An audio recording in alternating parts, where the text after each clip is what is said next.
முக்கியமான பங்கு அண்ணாமலையுடைய பங்கு என்னன்னா, அண்ணாமலை அங்கே வந்து பிரச்சாரத்துக்கு ஒரு 8 தொகுதிகளில் போய் பிரச்சாரம் பண்ணிட்டு வந்தார். நோட்டா எவ்வளோ வாங்கிருக்கு தெரியுமாங்க? 652. நோட்டா கிட்ட தோத்து போன கட்சி அது. இப்படி இந்த இவங்க 3 பேரும் சேர்ந்து கூட்டணி வச்சு மொத்தத்தில் 9 தொகுதியில் நின்று 9 தொகுதியிலும் நோட்டாவில் தோத்து போயிட்டாங்க. நோட்டா கிட்ட தோத்துட்டு போயிட்டாங்க. உங்களுக்கு கொல்லி வைக்க வந்த ஆளு தானே இருக்க தானே செய்வாங்க. அவங்க இருந்தால் தான் திமுக ஜெயிக்க முடியும் அப்படின்னு. திமுக கொல்லி வைக்க வந்து பாஜக எப்படி ஒரு ராகுல் ஆர்.என். ரவி யாரு? ஒரு போலீஸ் அதிகாரி. அண்ணாமலை யாரு? ஒரு ஐபிஎஸ் அதிகாரி. 2 பேரும் ஐபிஎஸ், 2 பேரும் போலீஸ் அதிகாரி தான். இவங்க யாரு? திருட்டு கும்பல் இது. தமிழகத்தில் 2 துணை முதலமைச்சர் வைக்க வேண்டியது தானே. இன்னொரு துணை முதலமைச்சர் வச்சு நிதியை வச்சுக்கலான்றீங்களா? இன்னொரு துணை முதலமைச்சர் இன்ப நிதியா கொடுத்துடலான்றீங்களா?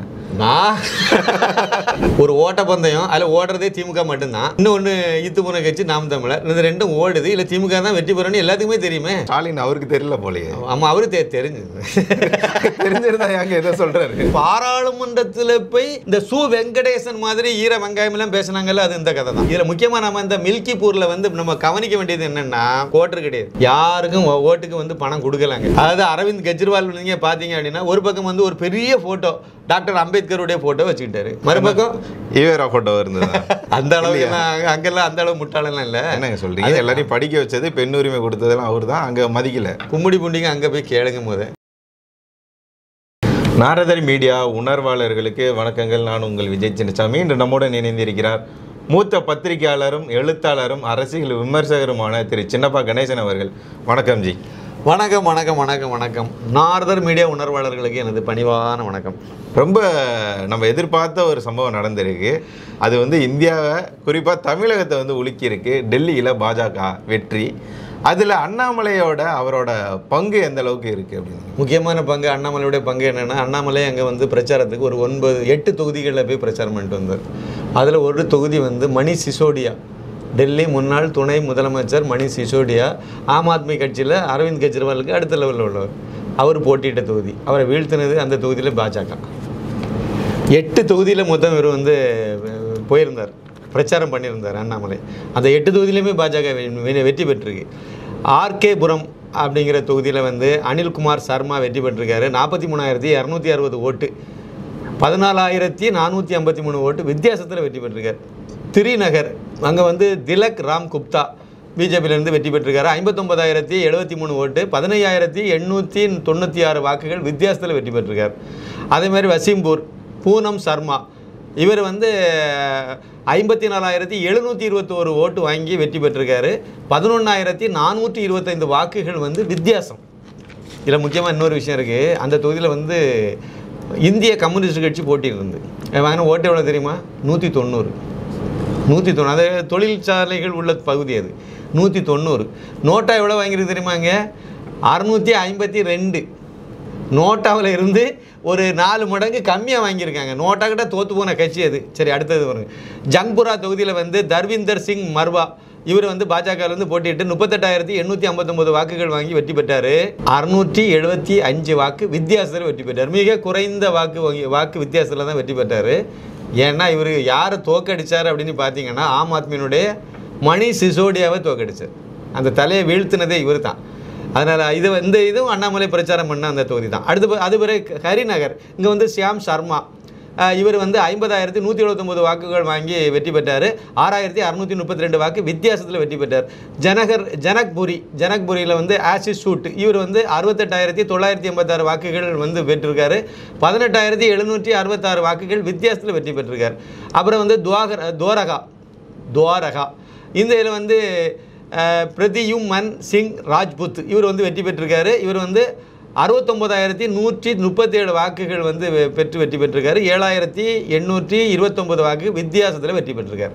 கடைசியாக 8வது தொகுதி வந்து பாலம். இதில் வந்து குல்தீப் சோலங்கி அப்படிங்கிற பாஜக வேட்பாளர் வந்து 82,046 வாக்குகள் பெற்று 8,982 வாக்கு வித்தியாசத்தில் வெற்றி பெற்றிருக்கார். இந்த தொகுதியிலும் ஒரு சிறப்பு செய்தி இருக்குது. என்ன அப்படின்னா, அங்கேயும் வந்து இந்திய கம்யூனிஸ்ட் கட்சி சிபிஐ போட்டியிட்டு 326 வாக்கு வாங்கியிருக்கு. எவ்வளோ வாங்கியிருக்காங்களா? ஆமாம், 320 வாக்கு வாங்கியிருக்காங்க. நோட்டா வந்து 1,119 வாக்கு வாங்கியிருக்கு. எத்தனை மடங்கு நோட்டா கூடுதலாக வாங்கியிருக்கு. இவங்க டிவியில் உட்காந்து விவாதம் பண்ணிகிட்டு இருக்காங்க, பாடம் நடத்திட்டு இருக்காங்க. அதாவது டெல்லியில் தான் வந்து நேரு பல்கலைக்கழகம் அங்கே தான் இருக்குது. அதுக்குள்ளே தான் அவ்வளவு இந்த தேச துரோக கம்யூனிசவாத கும்பல் அவ்வளோ அங்கே தான் ஜவஹர்லால் நேரு யூனிவர்சிட்டி அதுக்குள்ளெல்லாம் இவங்கெல்லாம் இருக்காங்க. அங்கே உள்ள வாத்தியார்லாம் ஓட்டு போட்டாலே நிறைய ஓட்டு வந்திருக்கும். அப்போ அவங்களே போடலையோ? ஆமாம், ஆட்டோ டிரைவர்லேருந்து துப்புரவு தொழிலாளி வரைக்கும் எங்கள் சங்கத்தில் தான் இருக்காங்கன்னு இவங்க சொல்லிட்டு அலையிறாங்க. ஆனால் வந்து ஓட்டு பார்த்தீங்கன்னா எல்லாம் 100, 150. இன்னும் ஒரு மொத்தத்தில் அவங்க போட்டியிட்டது கம்யூனிஸ்டுக்காரங்க மொத்தம் போட்டிட்டு 200ஆவது போட்டிருக்கலாம்.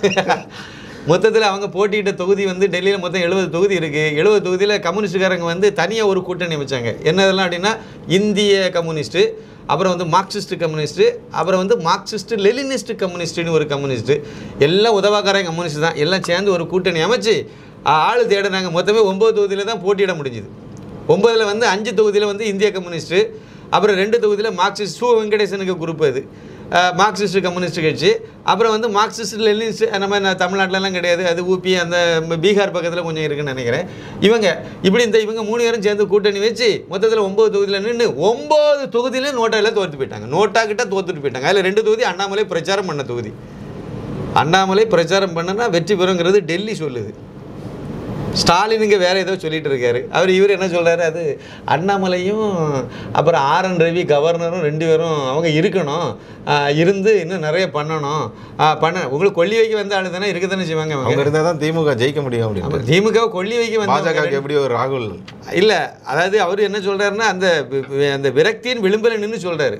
ஏன் ஆர்.என். ரவி யார், ஒரு போலீஸ் அதிகாரி, அண்ணாமலை யார், ஒரு ஐபிஎஸ் அதிகாரி, 2 பேரும் ஐபிஎஸ், 2 பேரும் போலீஸ் அதிகாரி தான். இவங்க யார், திருட்டு கும்பல். இது எப்பவுமே போலீஸ்காரனை பார்த்தா திருடனுக்கு கொஞ்சம் உதறதானே செய்யும். ஆமாம், ரொம்ப ரொம்ப கொள்ளையடிச்சா ரொம்ப உதறும்ல, அதான் நடந்துட்டு இருக்கு. இவங்க வந்து அவங்கள வந்து பயம் வந்துட்டு, அண்ணாமலையை பார்த்து பயம் வந்துட்டு இவங்கெல்லாம் நினச்சாங்க, நிறைய கிளப்பி விட்டுட்டு இருந்தாங்க.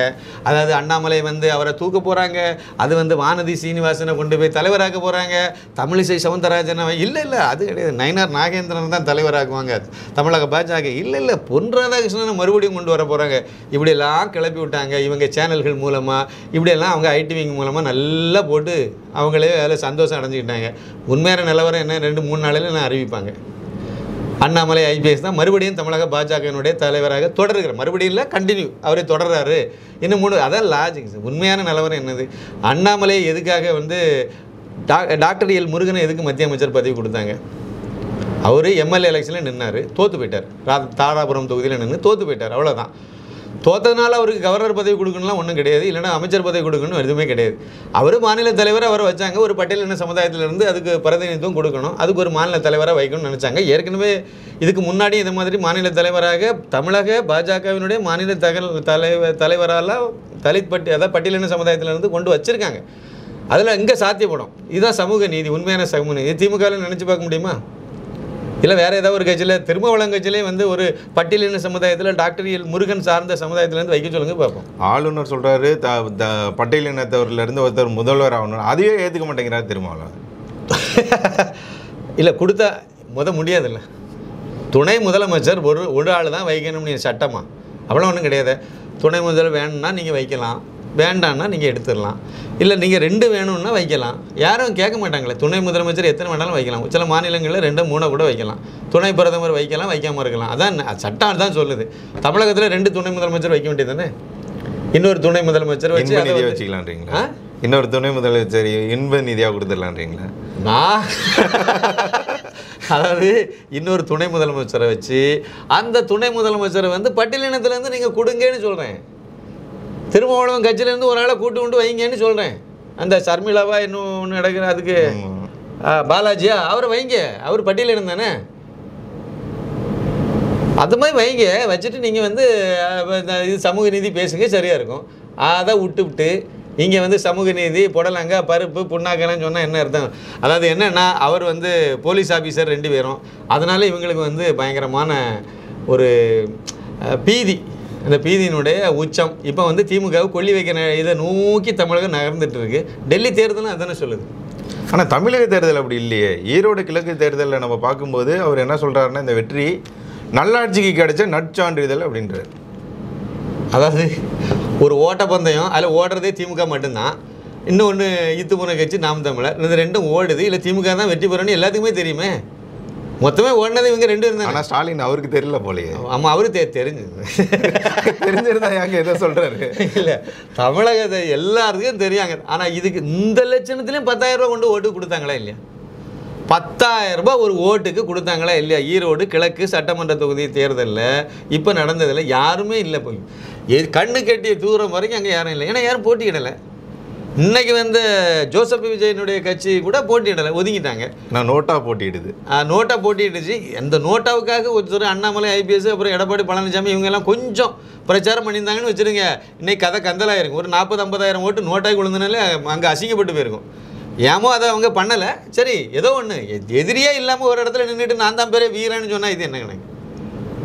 அதுமாதிரி தான் போனோம். போட்டின்னா ஒரு மாவட்ட அளவில் ஒரு போட்டி நடக்குது, ஒரு பேச்சு போட்டி அப்படின்னா ஒரு 20 பேர் 30 பேர் கலந்துக்கிட்டாங்க. அதில் போய் வெற்றி பெற்று நான் வந்தேன் அப்படின்னா அது வந்து ஒரு வீரம் தான். அது மாவட்டத்தில் நான் உண்மையிலே வெற்றி பெற்றேன். இல்லை எனக்கு நடந்தது. எனக்கு பார்த்தீங்கன்னா 2 இதில் மாவட்ட அளவில் போட்டி நடக்குது. கட்டுரை போட்டி ஒன்று, பேச்சு போட்டி ஒன்று.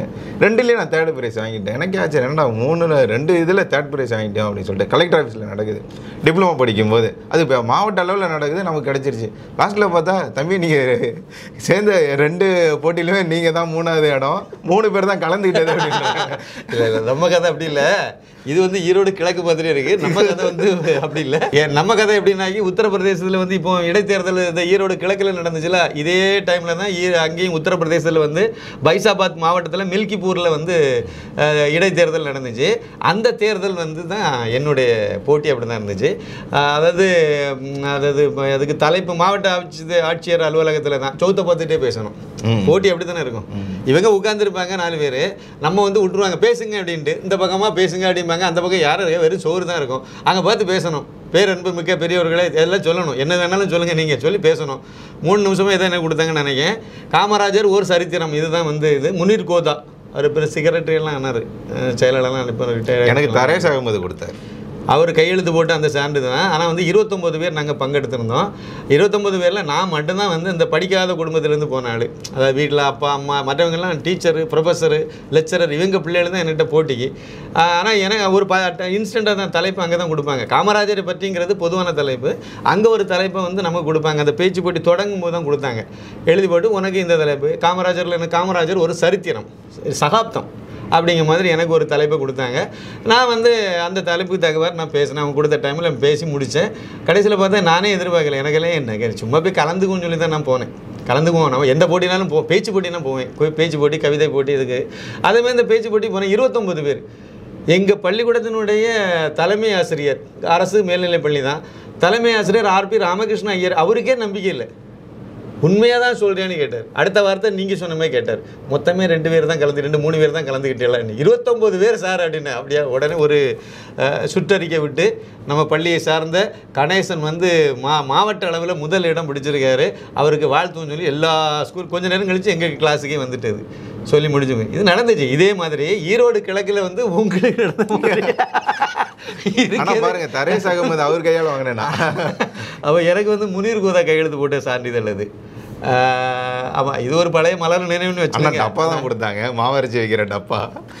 நமக்கு அதெல்லாம் இந்த வெற்றிக்கு வந்து நற்சான்றிதழ் மாதிரி எனக்கு டப்பா கொடுத்தாங்க.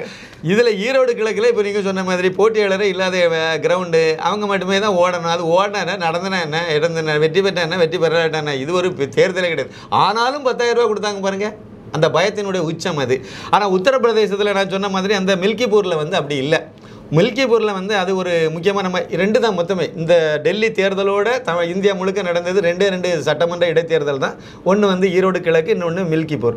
மில்கிப்பூரில் என்ன அப்படின்னா, இது வந்து அதாவது பைசாபாத் மாவட்டத்துக்குள்ளே வரும். அந்த பைசாபாத் மாவட்டம் ப்ளஸ் பைசாபாத் ஒரு பாராளுமன்ற தொகுதி. அது அந்த தொகுதிக்கு உள்ளே தான் அந்த மில்கிப்பூர் சட்டமன்ற தொகுதி வருது. அதில் முக்கியமான விஷயம் அயோத்தி இங்கே தான் இருக்குது. அயோத்தி இங்கே தான் இருக்குது. அந்த அயோத்தியில் பாஜக பாராளுமன்ற தேர்தலில் தோத்துச்சுன்னு சொல்லி பாராளுமன்றத்தில் போய் இந்த வெங்கடேசன் மாதிரி ஈர வெங்காயமெல்லாம் பேசுனாங்கல்ல, அது இந்த கதை தான். அங்கே வந்து நீங்கள் ராமருக்கு அயோத்தியில் ராமர் ஆலயம் கட்டினீங்க, ஆனால் அயோத்தி ராமர் ஆலயம் கட்டினா அந்த இதுக்கு உள்ள அதுக்கு உள்ளடக்கி அந்த பாராளுமன்ற தொகுதியிலே உங்கள் கட்சி தோற்று போச்சுதுன்னு சொல்லி அங்கே பேசுனாங்க. யாரும் அதை பற்றி பெருசாக கண்டுக்கலை, பேசிட்டு போன்னு விட்டாங்க. இப்போ இதில் உள்ள விஷயம் என்ன நடந்ததுன்னா, அந்த பைசாபாத் பாராளுமன்ற தொகுதியில் வந்து ஒருத்தர் போட்டிக்கிட்டார். அவருக்கு பேர் வந்து அவதேஷ் பிரசாத் அப்படிங்கிறது தான் அவருடைய பேர். இவர் தான் வந்து அந்த பைசாபாத் பாராளுமன்ற தொகுதியில் போட்டிக்கிட்டு வெற்றி பெற்றார். அதுக்கு முன்னாடி அவர் எம்எல்ஏ இருந்தார். அது மில்கிப்பூர் தொகுதியில் இருந்து எம்எல்ஏ தேர்ந்தெடுக்கப்பட்ட எம்எல்ஏ தான், சிட்டிங் எம்எல்ஏ தான் பாராளுமன்ற தேர்தலில் போட்டியிட்டு எம்பி ஆகிட்டார். இப்போ அவருடைய தொகுதி காலி ஆகிட்டு மில்கிப்பூர். அந்த மில்கிப்பூர் தொகுதியில் பாஜக சார்பில் சந்திரபானு பஸ்வான் அப்படிங்கிறவங்களை வந்து களம் இறக்கி விட்டாங்க. அப்போ ஏற்கனவே இருந்த அந்த மில்கிப்பூர் தொகுதி யாருக்கு கையில் இருந்துச்சு? சமாஜ்வாடி கையில் இருந்துச்சு. அவங்களுடைய வேட்பாளர் தான் நின்று வெற்றி பெற்றார். அதே இடத்துல அவர் வந்து வெற்றி பெற்று அவர் இது பாராளுமன்றத்துக்கு தேர்வாயிட்டார். இது பைசாபாத் பாராளுமன்ற தொகுதியில். இப்போ அவருடைய மகனை கொண்டு போய் அங்கே இறக்கினார். அவருடைய மகன் வந்து அஜித் பிரசாத். இந்த அஜித் பிரசாத்தை இப்போ களம் இறக்குறது சமாஜ்வாடி பார்ட்டி. அவங்க இறக்கி விட்டாங்க. காங்கிரஸ் இது களவாணிகள் எல்லாம் ஆதரவு தான், எல்லாரும் சேர்ந்து தான் எல்லாமே இது பண்ணாங்க. இடைத்தேர்தல் தான், ஆனால் எல்லாருக்குடைய ஆதரவும் அகிலேஷ் யாதவுக்கு தான், சமாஜ்வாடிக்கு தான். எழுத்து நின்று பாஜக தான் களம் இறங்கிச்சு. முடிவு என்ன ஆச்சுது? 1,46,397 ஓட்டு வாங்கி பாஜக வெற்றி பெற்றுச்சு. வித்தியாசம் எவ்வளோன்னா 61,710 ஓட்டு. 61,710 ஓட்டு வித்தியாசத்தில் பாஜக வேட்பாளர் அங்கே வந்து வெற்றி பெற்றார். அது சந்திரபானு பஸ்வான் வந்து வெற்றி பெற்றாங்க. இது வந்து ஊபியில் நடந்த இடைத்தேர்தலினுடைய முடிவு. இதில் முக்கியமாக நம்ம இந்த மில்கிப்பூரில் வந்து நம்ம கவனிக்க வேண்டியது என்னென்னா, கோட்டர் கிடையாது, யாருக்கும் ஓட்டுக்கு வந்து பணம் கொடுக்கலாங்க. அங்கே கொடுக்கல, மில்கிப்பூரில் கொடுக்கல. பிரியாணி அவனுக்கும் வாங்கி கொடுக்கல. யோகி நல்ல காலத்துலேயும் வாங்கி கொடுக்க மாட்டார், இதுவும் கொடுக்கல. அவர் செய்த சாதனையை சொன்னார், ஓட்டு போட்டாங்க. மக்கள் வந்து யாரை தேர்ந்தெடுக்கணும்னு முடிவு பண்ணாங்க. யோகி தான் கரெக்டான ஆளுன்னு சொன்னாங்க. யோகி ஆனால் பாராளுமன்ற தேர்தலில் அந்த மக்களை சேர்த்து தான் இவங்க குழப்பி ஏமாற்றி வச்சுருந்தாங்க. அந்த மக்கள் அதை உண்மையை புரிஞ்சுக்கிட்டாங்க. யார் தேச துரோகி, யார் தேசத்தை உண்மையை நேசிக்கக்கூடியவங்க, யார் நல்லது செய்கிறா, யார் கெட்டது செய்கிறா புரிஞ்சுது, ஓட்டு போட்டாங்க. 61,000 சில்லற ஓட்டில் வந்து பாஜக வெற்றி பெற்றுச்சு. ஈரோடு கிழக்கு எப்படி நடந்துச்சு? பட்டியலை கொண்டு அடைச்சி வச்சிங்க, மறுபடியும் எல்லாத்துக்கும் இறைச்சியெல்லாம் வாங்கி கொடுத்தீங்க, அப்புறம் குவார்ட்டர் வாங்கி கொடுத்தீங்க, அதிகபட்சமாக 9,000 10,000 வரைக்கும் ரூபாயும் கொடுத்தீங்க ஒரு ஓட்டுக்கு. இவ்வளோ விஷயத்தையும் பண்ணி நீ ரூபாயை வாங்கிட்டா நீ அங்கே போய் ஓட்டு போடலான்னா எங்களுக்கு தெரிஞ்சிடும். இந்த பூத்தில் எவ்வளோ ஓட்டு பதிவாச்சுன்னு எங்களுக்கு தெரியும். அதில் நோட்டாவில் போய் போட்டுட்டு வந்தால் நீ மாட்டிக்குவா, இல்லை நாம் தமிழருக்கு நீ போட்டால் நீ மாட்டிக்குவா. இப்படியெல்லாம் மிரட்டி வேறு இதெல்லாம் பண்ணி தானே இவங்களெல்லாம் ரவுடித்தனெல்லாம் பண்ணி தானே பண்ண முடிஞ்சது. ரூபாயை கொடுத்துட்டீங்க, அதுக்கு பிறகு நீ யாருக்கு வேணாலும் ஓட்டு போடணும்னு சொல்ல மாட்டாங்கல்ல. ரூபாய் கொடுத்தானே நீ இதுக்கு தான் போகணும், நான் கண்டுபிடிச்சிடும் அப்படின்னு சொல்லி மிரட்டி அப்பாவி மக்கள்கிட்ட இப்படியெல்லாம். இது 2026 சட்டமன்ற தேர்தலில் எப்படி செய்வீங்க? இது செய்ய போகிறாங்க. அதனால் ஈரோடு கிழக்கு சட்டமன்ற தொகுதியில் திமுக வெற்றின்னு சொல்கிறத வந்து அதை நம்ம ஒரு கணக்கிலே சேர்க்க முடியாது. நீங்கள் ஊபியில் யோகி வந்து அங்கே வெற்றி பெற வச்சார் மில்கிப்பூரில் அப்படின்னு சொல்லுங்கள், அதை ஏற்றுக்கலாம். அங்கே நியாயமாக தேர்தல் நடத்தினாங்க. இங்கே வந்து ஒரு நாடகம் நடத்தினாங்க, அவ்வளோதான். ரெண்டுக்கும் உள்ள வித்தியாசம். இவர் அரவிந்த் கெஜ்ரிவால் வந்து சொல்லியிருந்தார் தேர்தல் பரப்புரையின் போது, மோடி அவர்களால் எங்கள் ஆம் ஆத்மி கட்சியெல்லாம் வந்து தோற்கடிக்க முடியாது, அவர் இன்னொரு ஜென்மமேது எடுத்து வந்தாலாவது ஆனால் நடக்கலாம் அப்படின்ற மாதிரி சொன்னார். ஆனால் அவர் போட்டியிட்ட தொகுதியிலேயே பாஜக வேட்பாளரை வந்து வெற்றி பெற முடியாமல் தோது போனார். பாஜக வேட்பாளர் வெற்றி பெற்றிருக்காரு. மோடி போட்டியிடல. மோடி போட்டியிடலை. அதை மக்கள் பார்த்துட்டு இருக்காங்க. முதல்ல 2-3 விஷயம் அதில் நம்ம யோசிக்கலாம். ஒன்று வந்து 10 வருஷமாக இவங்க தொடர்ந்து ஆட்சியில் இருந்தாங்க. 10 வருஷமாகவும் அடாமண்ட் ஆட்சி தான் பண்ணாங்க, அடாவடி அரசியல் தான் பண்ணாங்களே ஒழிய மக்களுக்கான திட்டத்தை செய்கிறது அதெல்லாம் அவங்க எதுவுமே பண்ணல. அதாவது அரவிந்த் கெஜ்ரிவால் நீங்கள் பார்த்தீங்க அப்படின்னா, ஒரு பக்கம் வந்து ஒரு பெரிய ஃபோட்டோ டாக்டர் அம்பேத்கருடைய ஃபோட்டோ வச்சுக்கிட்டாரு, மறுபக்கம் ஈவேரா ஃபோட்டோ இருந்தது. அந்த அளவுக்கு அங்கெல்லாம் அந்த அளவு முட்டாளெல்லாம் இல்லை. என்னங்க சொல்றீங்க? எல்லாரையும் படிக்க வச்சது, பெண் உரிமை கொடுத்ததெல்லாம் அவர் தான். அங்கே மதிக்கல. கும்மிடி பூண்டிங்க அங்கே போய் கேளுங்கும் போது, கும்மிடி பூண்டிங்க அந்த பக்கம் போய் தந்தை பெரியார்னு சொல்லுங்க, யாராவது ஒருத்தன் அவர் யாருன்னு சொல்லிட்டு பார்ப்போம். சார், தமிழ்நாட்டில் ஒரு படம் எடுத்தாங்க, ஈவே ராமசாமி நாயக்கருடைய வாழ்க்கை வரலாறு ஒரு படமாக எடுத்து அந்த படத்துக்கு தந்தை பெரியார்னு பேர் வச்சாங்க.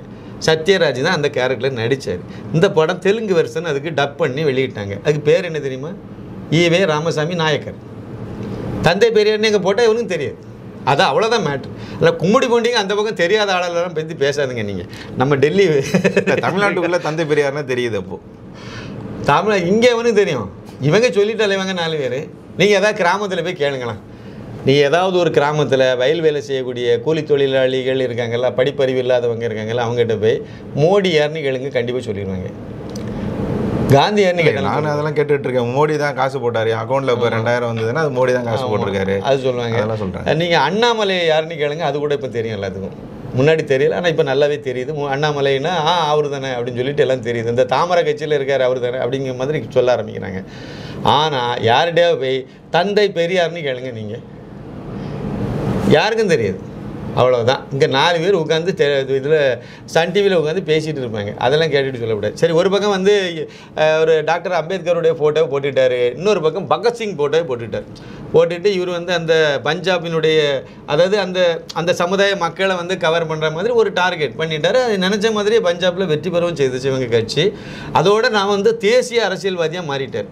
இந்தியா முழுக்க நான் தான் பண்ணேன். அதெல்லாம் தப்புன்னு நான் சொல்லவே. 3வது தேசிய கட்சின்னு சொல்லி. ஆமாம், அது சொல்லிட்டாரு. அதெல்லாம் நான் தப்புன்னு சொல்லவே இல்லை. அது அவருடைய இலக்கு அது. அதை நோக்கி அவர் பயணம் பண்ணுறாரு. ஆனால் வழி தப்பான வழியாக இருக்குல்ல. தேச துரோக வேலையை அவ்வளோத்தையும் பார்த்துவிட்டு மக்கள் பார்த்துட்டு இருக்காங்கல்ல. நீங்கள் பாராளுமன்றத்தில் டெல்லியில் வந்து 7 பாராளுமன்ற தொகுதி இருக்குன்னா 7லையும் பாஜகவுக்கு வாய்ப்பு கொடுக்குறாங்க. சட்டமன்ற தேர்தலில் இவருக்கு 2 தடவை கொடுத்துருக்காங்க. 10 வருஷம் ஆட்சி செய்திருக்காரு. ஆனால் இதில் செய்ததில் என்ன பண்ணார்? ஊழல் தான் பண்ணார். ஜெயில் உங்களை விசாரணைக்கு அழைக்கிறாங்க. அமலாக்கத்துறையிலேருந்து 9 தடவை நான் போக மாட்டேன்ட்டார். அவ்வளவும் ரவுடித்தனம் தானே, மிரட்டல். அது பிற அதிகாரிகளை மிரட்டுறது, அவங்க வீட்டில் அதிகாரிகளை வந்து இவர் ஒட்டு கேட்குறது. இவர் வந்து இஸ்ரேலில் வந்து ஒட்டு கேட்கக்கூடிய கருவி வாங்கினார், கேட்டிருந்தார், எனக்கு வேணும்னு கேட்டிருந்தார். அங்கேருந்து இஸ்ரேல் கவர்மெண்ட் வந்து இந்திய அரசாங்கத்தில் அதை உள்துறை அமைச்சர்கிட்ட அவங்க கேட்டிருக்காங்க. இந்த மாதிரி ஒரு முதலமைச்சர் வந்து இப்படி கேட்குறாரு அப்படின்னு சொல்லிட்டு கேட்டு அவர் என்னதுக்குன்னு தெரில, அதனால் நாங்கள் அதை ரிஜெக்ட் பண்ணி வச்சுருக்கோன்னு சொல்லியிருக்காரு. அப்படியே தூக்கி அதில் குப்பையில் போடுங்க அந்த பையிலன்னு சொல்லி அதை வாங்குறதுக்கு அலோவ் பண்ணல. நீங்கள் ஒரு உளவு பார்க்கக்கூடிய கருவிகளெல்லாம் ஒரு மாநில முதலமைச்சருக்கு எதுக்கு? நீங்கள் தேசிய பாதுகாப்பு சம்மந்தப்பட்ட இவர் மத்திய அரசினுடைய அதிகாரிகளை மிரட்டுறதுக்கு இதை வாங்கினாள். இதெல்லாம் வெளியே தெரியும். ஒரு ஆடம்பர வாழ்க்கை வாழ்ந்தவர், மிகப்பெரிய மன்னர் கூட அப்படி வாழ்ந்துருக்க மாட்டான். இப்போ வந்து அம்பானி இப்படி வச்சிருக்காரு, அதானி இப்படி வாழ்றாருன்னு சொன்னால் அதுக்கு பிஸ்னஸ் மேன். இப்போ பாஜக அங்கே ஜெயிச்ச உடனே சொல்லியிருக்க உத்தரவு என்ன தெரியுங்களா? அரசு அலுவலகங்களில் இருக்கக்கூடிய ஹார்ட் டிஸ்கேப் என்ற எதையும் வந்து வெளியே எடுத்துகிட்டு போவான் பார்த்து சீல் வச்சு விட்டாங்க. கோட்டையில் தலைமைச் செயலகத்தை சீல் வச்சு விட்டாங்க. அங்கேருந்து ஒன்றும் வெளியே போகக்கூடாது, அப்படியே வச்சுட்டாங்க. வெற்றி பெற்ற உடனே முதல்ல செய்த இது அதுதான், சீல் வச்சாச்சு. அது உள்ளே என்ன இருக்குங்கிறது இனிமேல் தோண்டும் போது தான் வெளியே என்னெல்லாம் வரும்னு தெரியும். ஏன்னா இது வந்து அவ்வளவு ரவுடித்தனம் சண்டித்தனம்லாம் பண்ணிட்டு இருந்தார். ஆடம்பர வாழ்க்கைன்னா ஒரு அளவே கிடையாதுல்ல. ஒரு சின்ன இதமே ஒரு பேனாவை வச்சுட்டு அலைஞ்சார். இது ஒரு ரெனால்டு பேனா, அது அவர் வச்சுருந்தது. ஒரு சின்ன இதமே ப்ளூ கலரில் உள்ளதை சட்டையில் குத்திட்டு வேகனார் காரில் இருந்துக்கிட்டு ஒரு மப்ளரை மாட்டிக்கிட்டு ஏதோ வந்து ஏழையின் பங்காளன் மாதிரியே பண்ணிக்கிட்டு நடந்தார். ஆனால் அதுக்கு பிறகு என்னது, வீட்டில் என்னது, அதாவது பாத்ரூமில் வந்து டிவி, ஆக பாத்ரூமில் போய் டிவி பார்க்கலன்னா போவதோ முக்கிய செய்திகள் முக்கிய கொழுப்பை பாருக்கலாம் அங்கே கொண்டு வச்சு. அதே மாதிரி இவள் வீட்டில் வந்து அவ்வளவும் கூலிங் கிளாஸ் அவருக்கு சொந்த காசில் வச்சுருந்தாருன்னா நம்ம அதை கேட்க முடியாது. அவர் வாங்கின பணத்தில் அவர் பண்ணியிருக்காருன்னு சொல்லலாம். இல்லை, மக்கள் வரி பணம் கொழுப்பு தானே இது. அவ்வளோ பண்ணிவிட்டு அது போய் மதுபான கொள்கையில் தான் கொள்ளையடித்தது. அதில் மாட்டிக்கிட்டு கடைசியில் வந்து ஜெயிலில் கொண்டு உங்களை கைது பண்ணி கோர்ட்டில் ப்ரொடியூஸ் பண்ணி கோர்ட்டில் நீதிபதி என்ன கேட்டாங்க, இந்த ஆளை எதுக்குங்க நீங்கள் இவ்வளோ நாள் விட்டு வச்சுக்கன்னு கேட்டாங்க நீதிபதி. ஆதாரத்தை சீலிட்ட கவரில் வச்சு கொடுத்துட்டாங்க. அதை பார்த்த நீதிபதி வந்து அதில் என்ன இருக்குன்னு நமக்கு தெரியாது. ஆனால் அவர் சொன்ன இது வந்து குரல் என்ன வார்த்தை பயன்படுத்தினார்னா, ஏன் நீங்கள் இது வரைக்கும் நடவடிக்காமல் இருந்தீங்க, எடுக்காமல் இவ்வளவு நாளும் ஏன் காலம் தாமதம் பண்ணீங்கன்னு கேட்டார். அப்போ ஸ்டாலினை போய் அந்த கூண்டில் ஏற்றுனா நீதிபதி என்னெல்லாம் கேள்வி கேட்பாங்க அது தெரியல. அது இனிமேல் அடுத்த காலம் வரும்ல, அப்போ அது தெரியும். இதில் உள்ளே போயாச்சு. அதுக்கு பிறகு ஒருத்தன் வந்து ஒரு நல்ல யோக்கியனாக இருந்தால் என்ன பண்ணுவான், உடனே அந்த முதலமைச்சர் பதவியை ராஜினாமா. இதே இது தானே ஹேமந்த் சோரன், அவரும் இதே மாதிரியான இதில் தானே அவரும் மாட்டிகிட்டு இருந்தார். அவர் என்ன பண்ணார்னா ராஜினாமா பண்ணிவிட்டு அவர் வழி விட்டார். இன்னொருத்தருக்கு வாய்ப்பை கொடுத்து நீங்கள் பண்ணுங்க, யாரை வேணாலும் இருக்கட்டும் கட்சியில் இன்னொருத்தரை பயன்படுத்துங்கன்னு சொன்னால் கோம்பை சோரன்கிறவர் வந்து முதலமைச்சர் ஆனார். இது அங்கே நடந்ததில்ல. இந்த ஈர வெங்காயம் என்ன வேலை பார்த்துட்டு நடந்துச்சு. இது நான் வந்து முதலமைச்சரில் இருந்தெல்லாம் வேணும், அது நான் கட்டி பிடிச்சிக்கிட்டோம். அப்படி தானே இருந்தார். கடைசி வரைக்கும் அதை விட மாட்டேன்னு தானே பிடிச்சி வச்சுருந்தார். இப்போவும் என்ன வேலை பார்க்க வந்தார், பழையபடியும் முதலமைச்சராகி பழையபடியும் வந்து அந்த வெற்றி பெற்று பழையபடி வந்து இந்திய அரசியல் அமைப்பு சட்டத்தையே கேவலப்படுத்துக்கு. ஆனால் பின்னாடி என்ன வச்சுருந்தார், டாக்டர் அம்பேத்கர் ஃபோட்டோ, பெரிய ஃபோட்டோ வச்சுட்டு அது வந்து அந்த சட்டத்தை மதிக்க வேண்டியில்லை. பட்டியலின சமுதாய மக்களை ஏமாற்றுவதற்கு அவங்கள வந்து ஏற்றி பிழைக்கிறதுக்கு அவங்கள ஏமாத்துறதுக்கு இவர் ஏதோ அவங்களுக்கான ஆள் மாதிரி காணிக்கிறதுக்கு வேண்டி வச்ச ஆள், வேசக்காரர் இருந்தாள். மக்கள் எல்லாம் புரிஞ்சுக்கிட்டாங்க, இதுக்கு மேலே வச்சா சரியாக இருக்காதுன்னு சொல்லி காலி பண்ணுன்னு முடிவெடுத்தாங்க. அதை விட முக்கியம் இன்னும் ஒன்று இது இருக்குது. நீங்கள் டெல்லி இதை நீங்கள் பார்த்தீங்கன்னா 1952 வந்து அது மாநில சட்டசபை அந்தஸ்து அது கிடச்சிது. 52 56 அதை பழையபடியே ரிமூவ் பண்ணி காலி பண்ணி விட்டாங்க. அப்புறம் ஒரு 37 வருஷத்துக்கு பிறகு 1993 வந்து மறுபடியும் சட்டசபை அந்தஸ்து கொடுத்தாங்க. கொடுத்தது வந்து PV நரசிம்மராவ் பிரதமர் இருந்தபோது கொடுத்தாங்க. கொடுத்த உடனே பாஜக அங்கே வெற்றி பெற்றுச்சு. 5 வருஷம் 1993லேருந்து 98 வரைக்கும் பாஜக ஆட்சி டெல்லியில் இருந்துச்சு. ஆட்சி முடிஞ்சுது. அதுக்கு பிறகு காங்கிரஸ் ஆட்சி கைப்பற்றியது 98ல். அதிலிருந்து அவங்க வந்து 15 ஆண்டுகள் அவங்க தான் இருந்தாங்க. 2013ல் வந்து அவங்க ஆட்சி முடிஞ்ச பிறகு அதுக்கு பிறகு அங்கே தேர்தல் வைக்கும்போது தான் ஆம் ஆத்மிங்கிற ஒரு இதே புதுசாக உள்ள வந்துச்சு. அவங்களுக்கு மெஜாரிட்டி இல்லை. உடனே காங்கிரஸினுடைய கூட்டணி ஒரு 48 நாளையில் அதுக்கு வந்து அம்போனி தெருவில் நட்டாத்தில் தூக்கி விட்டுட்டு போயிட்டாங்க. நான் அதுதான் ஆம் ஆத்மி மட்டுமே போட்டு அடிக்கிறீங்களே, இன்னொருத்தர் முட்டை தொடர்ந்து வாங்கிட்டு இருக்காரு, அவரை பற்றி கொஞ்சம் பேச. அது அடுத்து வருவோம். உடனே வந்து ஆம் ஆத்மி உடனே திருப்பி கவர்னர் ஆட்சி 1 வருஷம் அதெல்லாம் முடிஞ்சிருந்து 2015 வந்து மறுபடியும் வந்து இவங்க தனியாக நின்று வெற்றி பெற்றாங்க. வெற்றி பெற்று அசுரத்தனமான வெற்றி, 67 இடத்துல வெற்றி பெற்றாங்க. 3 தான் பாஜகவுக்கு கிடைச்சிது. 67 இடத்துல வெற்றி பெற்று 70க்கு 67. அப்போ எதிர்கட்சியே இல்லை. நல்ல ஒரு இது தானே மக்கள் கொடுத்துருக்காங்க. என்ன ஆட்சி நீங்கள் நடத்துனீங்க? மறுபடியும் வந்து நீங்கள் 20ல் வரும்போது அதே தான் கொடுத்தாங்க உங்களுக்கு. 2020ல் கூட நடந்த சட்டசபை தேர்தலில் 63 இடத்துல வந்து ஆம் ஆத்மி வெற்றி பெற்றுச்சு. 7 இடத்துல வந்து பாஜக வெற்றி பெற்றுச்சு. 7 இடம் தான் கிடச்சிது பாஜகவுக்கு. அப்புறம் இப்போ தொடர்ந்து இப்போ இந்த எலெக்ஷனில் வரும்போது 48 இடத்துல பாஜக, 22 இடத்துல வந்து இது கிடச்சிது. இப்போ நீங்கள் கேட்ட பாயிண்ட், இந்த 3 தேர்தலை தொடர்ந்து 0 வாங்கிட்டு ஒருத்தர் உட்கார்ந்துருக்காரு. என்னைக்கு வந்து அந்த கட்சியினுடைய தலைமை இதெல்லாம் வந்து கண்ட்ரோல் பண்ணக்கூடிய இடத்துல வந்து அந்த ராகுல் வந்தாரோ அதுலேருந்து அந்த கட்சி நாசமாக தான் போயிட்டு. கழுதை தேஞ்சி கட்டரம்பாயி, அது தேஞ்சி சிற்றரம்பாயி கட்டமனாக போயிட்டுருக்கு. ஒன்றும் இல்லை, அது 0ல் இருக்குது. ஒரு தொகுதி வெற்றி பெறதுக்கு துப்பு கட்ட கட்சியாக இருக்குது. இவங்க வந்து அங்கே இருந்துட்டு வேதாந்தம் பேசிகிட்டு இருக்காங்க. அது வந்து மக்கள் வந்து ஆனால் ஒரு விஷயத்தை பாராட்டணும் இவங்க எல்லாத்தையும். அரவிந்த் கெஜ்ரிவால்லேருந்து இந்த திமுக, அந்த காங்கிரஸ்லேருந்து திமுக வரைக்கும் யாருமே இந்த வாட்டி அந்த ஓட்டுப்பதிவு மெஷினை குறை சொல்லலை. அந்த கேள்வி நானே கேட்கலான்ட்டு இருந்தேன். இந்த இவிஎம் மிஷினை பற்றி யாருமே பேசலையே. ஆமாம், ஒருத்தர் கூட அதில் வந்து மோடி வந்து அதில் அது வந்து மந்திர வேலை செய்து விட்டார், அவர் மாற்றி விட்டார், அமித்ஷா போய் அதை மாற்றி ட்ராக் பண்ணிட்டாரு, வேறு ஒன்றை பண்ணிட்டாரு அப்படின்னு சொல்லிட்டு இந்த வாட்டி பேசவே இல்லை. ஏன்னா எல்லாத்துக்கும் தெரியும். ஏன்னா அங்கே இருந்த இப்போ அதிகாரிகள் யார் டெல்லியில்? எல்லாமே அரசு ஊழியர்கள், ஆசிரியர்கள். அதெல்லாம் அரவிந்த் கெஜ்ரிவால் ஆட்கள் தான். அவங்க தானே தேர்தலை நடத்துனாங்க. தேர்தல் நடத்துறது தேர்தல் அதிகாரி, இந்த தேர்தல் கமிஷனாக இருந்தாலும் அதில் பணியாற்றக்கூடியவங்க எல்லாம் அவங்க ஆள் தானே இருந்து பண்ணாங்க. அதில் அவங்களுக்கே தெரியும் தோக்க தான் போகிறோன்னு தெரியும். அதனால் தோற்று போயிட்டாங்க, அவ்வளோதான், ஏற்றுக்கிட்டோன்னு சொல்லிட்டு போயிட்டாங்க, நாகரிகமாக சொல்லிட்டு போயிட்டாங்க. இதில் நான் அந்த இதை பார்க்கும்போது எனக்கு வேறு ஒரு நபரை பற்றி ஒரு இது இருந்துச்சு. ஒரு நல்ல மரியாதைக்கு உரிய நபராக தான். நான் ஒரு பெரிய காந்தியவாதி அண்ணா ஹசாரே அப்படின்னு சொன்ன உடனே அவர் வந்து லஞ்சத்துக்கு ஊழலுக்கு எதிராக பெரிய குரல்லாம் கொடுத்தாரு. ஆனால் அவர் வந்து ஒரு கருத்து சொல்லியிருந்தார் டெல்லி தேர்தலை ஒட்டி. அவர் என்ன சொல்லியிருந்தாருன்னா, அது வந்து அந்த வேட்பாளர் வந்து அதாவது மக்கள்கிட்ட வந்து நேர்மையானங்கிறத பதிவு பண்ணணும், அவங்க வந்து ஒழுக்கமான ஆளுங்கிறதுல அவங்க இருக்கணும். நான் இதை பல தடவை நான் இவர்கிட்ட சொல்லியிருக்கேன். கேட்ட அண்ணா ஹசாரே வந்து அரவிந்த் கெஜ்ரிவால்கிட்ட சொன்னாராம், இதை மாதிரி நீங்கள் வந்து நேர்மையான ஆளாக இருக்கணும், நீங்கள் நேர்மையான ஆளாக இருக்கிறத மக்கள் நம்புகிற மாதிரி நீங்கள் இருக்கணும், அப்படி தான் கொண்டு வந்தாரே ஒழிய நீ யோக்கியனா இருன்னு அவர் சொல்லலை. அவன் யோக்கியனா இல்லைன்னு உலகத்துக்கே தெரியும். அப்புறம் எதுக்கு அண்ணா ஹசாரே இந்த ஆளை போய் ஆதரிக்கிறாரு? நீங்கள் ஒரு லாஜிக் வேணும்ல. அண்ணா நீ காந்தியவாதின்னு சொல்கிறீங்க, நாங்கள் வந்து ஊழலுக்கு எதிராக போராட்டம் நடத்தணும்னு சொல்லுவீங்க. இந்த ஆள் ஊழலில் ஜெயிலில் போய் கிடக்கிறேன். அது பிறகு நீங்கள் அந்த கட்சியை, அந்த மானங்கிட்ட கட்சியை ஒருத்தர் ஆதரிக்கிறாருன்னா இவர் எப்படி காந்தியவாதின்னு எப்படி சொல்லுவீங்க? அதை படிக்கும்போது என்னுடைய சாமானியன என் மனசில் தான் பட்டுச்சு. இவங்கெல்லாம் காந்தியவாதின்னு சொல்கிறதுக்கு அருகதை இல்லாத ஆட்கள். இன்னும் சொல்ல போனால் நேர்மையான ஆள், உண்மையான ஆள்.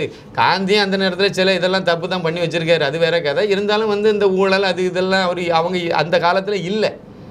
அப்போ அதை தொடர்ந்து இவர் வராரு. ஆனால் அதை பின்பற்றி வரக்கூடிய மனிதராக இருக்கார். ஊழலுக்கு எதிராக போராட்டம் வேறு பண்ணிட்டு இருந்தார் டெல்லியில். ஸ்தம்பிக்க வச்சு ஒரு பெரிய மாற்றத்தை உருவாக்கினார் டெல்லியில். ஏன்னா இவங்கெல்லாம் இவர் அரவிந்த் கெஜ்ரிவால் எவனே யாருக்கு தெரியும்?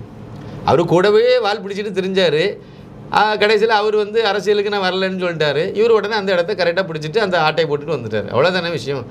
ஈவே ராமசாமின்னு ஒருத்தர் ஒரு கூட்டத்தை கூட்டி வச்சுருந்தார். கூடவே அண்ணாதுரைன்னு ஒருத்தர் இருந்தார். அதுக்கு அடுத்து கருணாநிதினு ஒருத்தர் இருந்தார். இல்லை கருணாநிதி அன்னைக்கு செல்ல காசு, அதை விட்டுருங்க. அண்ணாதுரை கூடவே இருந்தார். இருந்து கூடவே எல்லாம் பண்ணார்.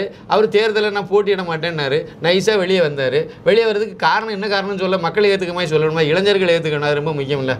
முக்கியமாக தீக்காக்காரன் ஏற்றுக்கணுமே அப்படின்னு என்ன காரணம்னு சொல்லலாம். அது மகளாக வளர்த்த மணியம்மையை கைது பண்ணிட்டார், இந்த கல்யாணம் பண்ணிட்டார், கைது பண்ணல. இல்லை நீங்கள் செல்லாத காசு நீங்கள் இல்லை அது மாதிரி சொல்லிடக்கூடாது. இப்போ 100 ரூபாய் நாணயமாக வெளியிட்டிருக்காங்க. அதனால் அவர் வந்து உடனே நேரே அங்கேருந்து நான் வெளியே வந்துட்டேன் அப்படின்னு சொல்லிட்டு தனி கட்சி திராவிட முன்னேற்ற கழகம், திராவிட கழகம், அதில் திராவிடியா முன்னேற்ற கழகம்னு ஒன்று ஆரம்பித்து அதை வந்து வச்சு உடனே அந்த இதை அப்படியே கொண்டு வந்து ஆட்சி பிடிச்சாரா இல்லையா? இதே கதை தான் டெல்லியில் அண்ணா காசாரே கூட்டத்தை கூட்டினார், ஆதரவை திரட்டினார். அதை அவ்வளோத்தையும் அறுவடை பண்ணிட்டு போனது வந்து அரவிந்த் கெஜ்ரிவால். சரி, அறுவடை பண்ணதெல்லாம் தப்புன்னு நான் சொல்லலை, அது என்னத்தையும் பண்ணிட்டு போகிறாங்க. நேர்மையான ஒரு ஆளாக நடந்துக்கணுமா வேண்டாமா? வெளிப்படைத்தன்மை இருக்கணுமா வேண்டாமா? தேசபக்தி இருக்கணுமா வேண்டாமா? அவ்வளோமா தேச துரோகம் பண்ணுறதில்லை. அதாவது அந்த டெல்லி பஞ்சாப்லேருந்து அந்த விவசாயிகள் பேரில் அந்த நாடக கம்பெனியை கூட்டிகிட்டு வந்ததுக்கு பேக்ரவுண்டில் இருந்து பின்புலத்திலேருந்து பணம் பட்டுவாடை பண்ணதே இவங்க தான். அதுக்கு எல்லா ஏற்பாடும் இவங்க தான். இவங்களுக்கு இன்னொரு கூட்டுக்கலவாணி தான் கனடா அரசு. கனடா நாசமாக போயிட்டா, இப்போ மண்ணா போயிட்டார்ல ஜஸ்டின் ட்ரூடோ, ஒன்றும் இல்லாமல் போயிட்டார்ல இப்போ, அவ்வளோதான். அதுதான் அவளுக்கு கூட்டாளி தான் இவள். அதே மாதிரி இவள் எல்லாத்துக்கும் சேர்ந்து இன்னொருத்தர் அமெரிக்காவில் இருக்கார். கைது பண்ணால் கூட சில சுதந்திரங்கள் இருந்திருக்கும், சில இதுதான் இருக்கும். அதை விட மோசமான சித்திரவதையெல்லாம் அனுபவப்பட்டவங்க மணியம்மை. மூத்திர சட்டி தூக்கிறது, இன்னும் பல சொல்ல முடியாத வருத்தங்கள் துயரங்கள்லாம் பட்டவங்க மணியம்மை. அது கரெக்டு தான், அது இல்லைன்னு சொல்லலை. ஆனால் அந்த இடத்துல மணியம்மை பற்றி பேசினாலும் சொல்லலை. எனக்கு ரொம்ப நாளாகவே இந்த இதை நான் கொஸ்டினாக தான் வச்சுட்ருக்கேன். மணியம்மை வந்து கல்யாணம் பண்ணும்போது 25 வயசு, இவருக்கு 72 வயசுன்னு நினைக்கிறேன். 72 82 ரைட்டு வயசாகிடுச்சு, நல்லா முதிர்ச்சி ஆகிட்டார். இவரால் செயல்பட முடியாது, மூத்திர சட்டியை தூக்கிட்டு இருக்காரு, ஒன்றுக்கு தானாக போக மாட்டேங்குது, கண்ட்ரோலில் இல்லாமல் ஆயாச்சு. அந்த நிலைமையில் அவர் என்ன உடல் உறவு பண்ண முடியும்? அப்போ அது ஒரு பெண்ணு தானே. அந்த பெண்ணுக்கு அப்போ என்ன அந்த உடல் ரீதி, இவர் தான் சொல்கிறாரு, உனக்கு வந்து செக்ஸ் இது வந்துச்சுன்னா நீ உன் தாய் கூட போய் படு, உனக்கு தங்கச்சி கூட படு, உனக்கு அதுதான் முக்கியம், உன் திருப்தி தான் முக்கியம்னு சொல்கிறாரு. அப்புறம் இந்த இவருக்கு மணியம்மைக்கு திருப்தியை பற்றி யோசிக்க வேண்டாமா? அவர் ஆணுக்கு தான் சொல்லியிருக்காரு. அப்போ பெண்ணுக்கு வந்து நீ அப்பா கூட அப்படி எப்படி தான் பண்ணி தான் அது பெண் சுதந்திரம் விடுதலை வாங்கி கொடுத்தது இவர் தான். பெண்களுக்கு சுதந்திரம் வாங்கி கொடுத்ததே இவர் தான், இந்த புண்ணாக்கு தான். இவர் தான் இதை பண்ணார். என்ன இது முரண்பாடு, அவ்வளோது முரண்பாடுகளின் மொத்த உருவமே இந்த ஆள் தான். சுதந்திரம் எல்லாரும் வேணும்னு கேட்டு சிதம்பரம் பிள்ளையிலேருந்து எல்லாம் கலந்து கல்லை உடச்சி மண்ணை உடச்சி எல்லாம் பண்ணிட்டு நடக்கும்போது இது சுதந்திரம் வேண்டான்ட்டு வெள்ளைக்காரனுக்கு காலை கழுவி குடிச்சிட்டு நடந்துச்சு. இப்படிப்பட்ட ஒரு கேஸ் தான். சரி, நான் சொல்கிறேன், இந்த இதில் அரவிந்த் கெஜ்ரிவாலுக்கு கூட்டணியில் அதே மாதிரி வரக்கூடிய இன்னொரு தடவை வந்து ஜார்ஜ் ஜோரஸ், அவர் தான் வந்து இவருக்கு ஃபண்டு பண்ணுறது. இங்கே நடக்கக்கூடிய போராட்டங்கள்லாம் எல்லாமே கூட வடகிழக்கு மாநிலமாக இருந்தாலும் சரி தான், தமிழ்நாட்டில் இருந்தாலும் சரி தான், இந்த தேச துரோக வேலையெல்லாம் செய்கிறதுக்காக வேண்டி பண்ணுறது அவர் தான், அவருடைய ஃபண்டு தான் வருது. அதுக்கு இங்கே யாரை பயன்படுத்துகிறான்னு பார்க்கும்போது முக்கியமாக ஒன்று அரவிந்த் கெஜ்ரிவால், அதுமாதிரி காங்கிரஸில் ராகுல், மற்றபடி கம்யூனிஸ்டில் இருக்குது, நிறைய இருக்குது. கம்யூனிஸ்டுக்காரன் எனக்கு என்னென்னா அந்த கட்சி ஒரு விளங்காத கட்சி, அதுக்கு எவனுங்க ஆதரவும் இல்லை. பாருங்கள், அந்த டெல்லியில் பார்த்து அவங்க 9 இடத்துல போட்டிட்டு 9 இடத்துலையும் வந்து நோட்டாக்கிட்ட தோற்று போயிருக்காங்க. அதுவும் தோற்றது நோட்டாக்கிட்ட கௌரவமாக தோக்கலை. 1400 ஓட்டு நோட்டை வாங்கியிருக்குன்னா இவங்க 200 250 வாங்கிட்டு கிடக்கான். அதை விட கேவலமாக இப்படி அசிங்கப்பட்டு தோற்றுருக்கு. என்னுடைய இது என்னென்னா, இந்த கட்சிக்கு ஃபண்டு எங்கேருந்து வருது? திடீர்னு பார்த்தா ஹைதராபாத்தில் வந்து ஒரு பெரிய செங்கோடி ஊர்வலம்னு நடத்துகிறாங்க. எங்கேருந்து அந்த பணம் வருது? மேற்கு வங்காளத்தில் மட்டும்தான் ஆட்சியில் இருக்குது, அங்கே மட்டும்தான். அது என்ன சீக்கிரம் தீபாவளி ஆக்கி விடுவாங்க, அது போயிட்டு இருக்குது. மற்ற இடங்களில் எங்கேயும் ஆட்சியிலே இல்லை. மக்களும் வந்து அதுக்கு பெருசாக நிதி கொடுக்க போகிறதில்ல. தொழில் அதிபர்களை முழுக்க இவங்க எதிரியாக்கிட்டாங்க, அவனோட நிதி கொடுக்க போகிறதில்ல. எங்கேருந்து பணம் வருது? எனக்கு ஒரு யோசனை, ஒரு சிந்தனை எப்படி உண்டு, ஒரு எண்ணம், என்னுடைய கேள்வி எப்படி தொடர்ந்து என் மனசில் கேட்டுகிட்டே இருக்கேன். எங்கேருந்து இந்த கும்பலுக்கு பணம் வருது? எல்லாம் சீனா, அதே மாதிரி வெளிநாடுகளில் இருந்து. எந்த இதுக்கு சீனாக்காரன் எதுக்கு இந்தியா இதுன்னு பணம் கொடுக்க போகிறான்? சீனாக்காரனுக்கு என்னது, இந்தியாவை சீரழிக்கணும் அவன் தான் நோக்கம். அதுக்கு தான் இவங்களை பயன்படுத்துகிறான். நீங்கள் ரொம்ப தூரத்துக்கு போக வேண்டாம். சு வெங்கடேசன் இந்த புண்ணாக்கு மாடை பாராளுமன்றத்தில் போய் பேசும்போது சீனாவை தூக்கி பேசுகிறார். இந்த ஆளுக்கு நம்ம ஓட்டு போட்டு தமிழன்னு சொல்லி இவருக்கு வந்து இது கொடுத்து திருப்பியும் ஒரு செலக்ட் பண்ணி வச்சுருக்கோம். ஆனால் ஒரு பாராளுமன்றத்தில் போய் சீனாவில் வந்து ஏஐயில் அதை பண்ணால் இதை பண்ணான்னு சொல்லி, அதாவது நோக்கம் வந்து நம்ம நாட்டில் ஏஐ வந்து மோடி எப்போவுமே கொண்டு வந்துட்டார், கல்வியிலேயே சேர்த்து பல வருடங்களுக்கு முன்னாடியே அடுத்தது நம்ம வந்து ஏஐ அப்படி ஆர்டிஃபிஷியல் இன்டெலிஜென்ஸ் தான் அடுத்து வந்து ஆளப்போகுது. அதனால் அதனுடைய கோர்ஸ் எல்லாம் கொண்டு வந்து அதில் மாணவர்களை படிக்க வச்சு அதில் கொண்டு வந்து எல்லாம் போயிட்டு இருக்கு. அது வேற ஒரு இதில் போயிட்டு இருக்கு. ஆனால் இந்த புண்ணாக்குமான என்ன செய்கிறாருன்னா, சீனாவை தூக்கி பிடிக்கணும், இந்தியாவை மட்டன் தட்டணுங்கிறதுக்காக வேண்டி இதை எடுத்துகிட்டு பேச. சீனாவில் வந்து ஏஐ வந்து அப்படி இருக்குது, அமெரிக்காவில் மோடி இங்கே எல்லாம் வளர்த்துட்டு இருக்காரு, மக்களுக்கு தெரியுது. இப்போ நோக்கம் வந்து நம்ம நாட்டில் வரணும்னு சொல்கிறது வேறு. ஆனால் இந்த ஆள் என்ன செய்யறா, நீங்கள் வந்து ஹோமியம் குடின்னு சொல்லிட்டு சென்னை ஐஐடியினுடைய காமகோடி சொல்கிறாரு, இந்த மாட்டு மூத்திரம் குடிக்க சொல்கிறாரு, அவரே சொல்லிட்டார். விஞ்ஞான ரீதியாக மாட்டு சுதந்திரத்துக்கு நோய் எதிர்ப்பு சக்தி இருக்குன்னு சொல்லிட்டார். தூக்கு போட்டு சாக வேண்டியது தானே. இது பாராளுமன்றத்தில் போய் கிண்டல் பண்ணுறங்கிற பேரில் நக்கல் பண்ணி இங்கே திருப்பரமன்றம் பற்றி எரிஞ்சிட்டு இருக்கு. அந்த இதில் உள்ளடக்கிய தொகுதி எம்பி இவர், மதுரை தொகுதி எம்பி இவர் அங்கே போய் நின்று சீனாவுக்கு வால் பிடிச்சிருக்கு தான் கம்யூனிஸ்ட். எந்த காலத்துலையும் இந்த கம்யூனிஸ்ட் கோச்சு இதெல்லாம் ஏன் வச்சுருக்காங்கன்னு தெரியல. இதெல்லாம் எப்போவே சுதந்திர போராட்ட காலத்திலேயே இது தடை செய்திருக்கணும். என்னைக்கு 1962 சீனாவுக்காக வேண்டி சீனத்து போரில் வந்து சீனாவுக்காக வேண்டியும் ஒரு குரூப்பு, ரஷ்யாவுக்காக வேண்டி ஒரு குரூப்புன்னு என்னைக்கு இந்த கம்யூனிஸ்ட் ரெண்டாக பிரிஞ்சு ரெண்டு அயோக்கியர்கள் 2 டீமும் வந்து இந்தியாவுக்காக வேண்டி ஒருத்தர் குரல் கொடுக்கவே இல்லை. சீனா போரில் ஈடுபட்ட இராணுவ வீரர்களுக்கெல்லாம் வந்து ரத்தம் கொடுக்கக்கூடாதுன்னு சொன்னாலும் இவங்க போராட்டம் நடத்தின கும்பல் இது. இவங்கெல்லாம் அன்னைக்கே தடை பண்ணியிருக்கணும். அவளும் பிடிச்சி தூக்கில் தொங்க விட்டுருக்கணும். இவங்க எப்படி விட்டாங்கன்னு தெரியல. இன்றைக்கி வரைக்கும் அதனுடைய நீட்சி அப்படியே இருந்து சீனாட்ட காசை வாங்கிட்டு அந்த ஸ்டெர்லைட் ஆலை மூடினது இந்த கதை தான். இப்படியே நம்ம அடுத்து வேறு என்ன வேலை பண்ணணுமோ அதெல்லாம் பண்ணிட்டு இருக்காங்க. ஆனால் நெருக்கி கொண்டு வந்துட்டாங்க. சீக்கிரம் முடிவாயிரும் இவங்களுடைய கதையெல்லாம். பார்ப்போம். உங்களுடைய பொன்னான நேரத்தை ஒதுக்கி பல தகவல்களை நாரதன் மீடியாவுடன் பகிர்ந்து கொண்டதற்கு மிக்க நன்றி. மிக்க நன்றி. நன்றி, வணக்கம்.